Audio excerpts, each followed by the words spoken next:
Bonjour et bienvenue sur la chaîne YouTube La Pause Concours, coaching de préparation de concours. L'objectif de la petite vidéo d'aujourd'hui, c'est de vous expliquer comment on travaille à la pause concours. Finalement, qu'est-ce que ça veut dire de faire un coaching de préparation de concours. Vous l'avez compris, ici on travaille uniquement lors des épreuves d'admission, c'est-à-dire lors des oraux de concours de la fonction publique ou bien les oraux d'admission aux grandes écoles du service public, les entretiens d'embauche dans la fonction publique, enfin tous ces moments où vous allez devoir vous présenter, échanger avec un jury ou avec un panel de personnes qui, in fine, est là pour vous recruter. Okay. Donc le coaching de préparation de concours, c'est quoi?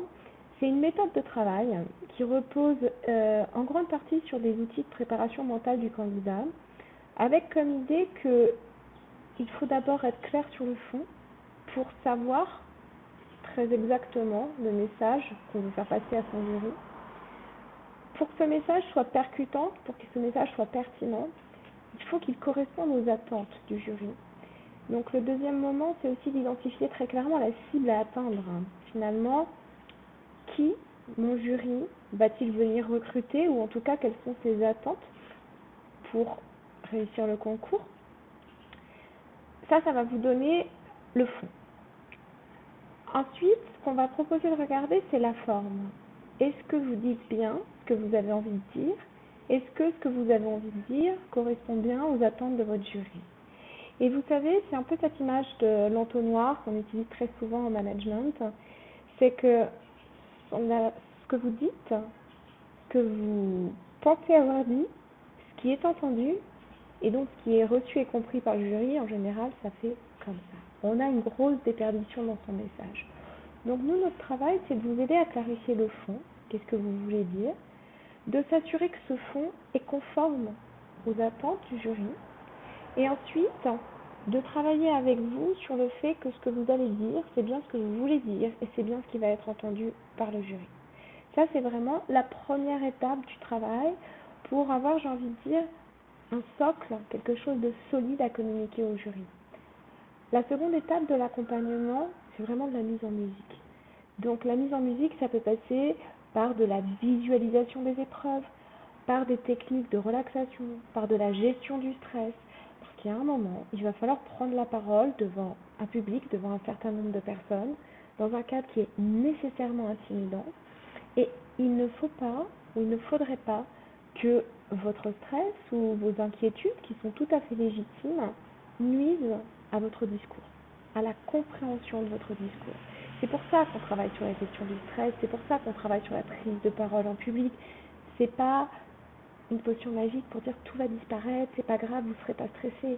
Non, c'est plutôt de dire ok, indépendamment de ce stress, on est capable de le gérer pour en faire une force, pour maintenir un discours intelligible, pour être vraiment concentré dans les épreuves. Okay. Le troisième volet de l'accompagnement, c'est ce qu'on appelle du conditionnement.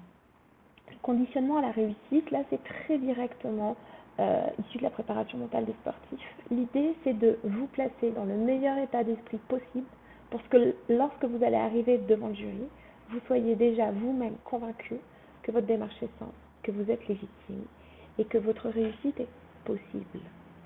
On ne va pas vous vendre du rêve, je ne vais pas vous dire ok, vous allez arriver, vous êtes sûr d'y arriver, 100% de réussite. D'abord, je pense que ça ferait de vous un mauvais candidat en termes de posture, mais surtout ce serait un gros mensonge. Ce qui est intéressant, c'est que vous ayez la conviction que votre réussite est possible. Parce que cette conviction sur le sens de votre démarche, sur votre légitimité, sur votre capacité à réussir, ça va être ressenti par votre jury. En tout cas, l'inverse est tout à fait vrai. C'est-à-dire que si vous arrivez pétrifié et en vous disant j'ai rien à faire là, j'ai pas ma place, j'ai pas les compétences, il y a très peu de chances que le jury y croit à votre place. Okay.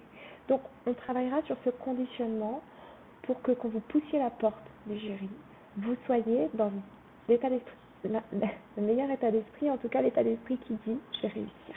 Okay. Voilà, donc en gros, 3 briques, un message de fond clair et qui correspond aux attentes du jury, un message maîtrisé sur la forme, maîtrisé notamment sur la prise de parole en public et la gestion du stress, et enfin un conditionnement, c'est-à-dire un état d'esprit tourné vers la réussite. Voilà en gros les 3 piliers qu'on propose de travailler et dans une prochaine vidéo, on vous expliquera comment on fait. Donc d'ici là, abonnez-vous!